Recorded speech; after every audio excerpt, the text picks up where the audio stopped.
بسم اللہ الرحمن الرحیم۔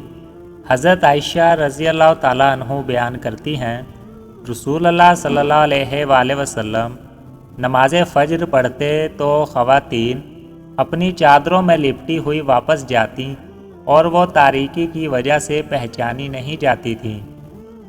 حضرت کی دادا رحمت اللہ علیہ انس رضی اللہ تعالیٰ عنہ سے روایت کرتے ہیں کہ نبی صلی اللہ علیہ وآلہ وسلم اور زید بن ثابت نے سحری کھائی، پس جب وہ اپنی سحری کھانے سے فارغ ہوئے تو نبی صلی اللہ علیہ وآلہ وسلم نماز کے لیے کھڑے ہوئے تو آپ نے نماز پڑھائی۔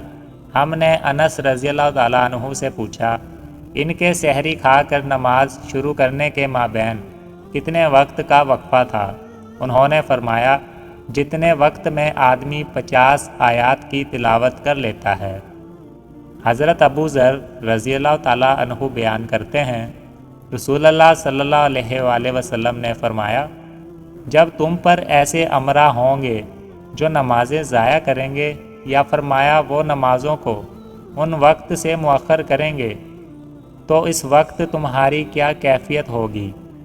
میں نے عرض کیا، آپ مجھے کیا حکم فرماتے ہیں؟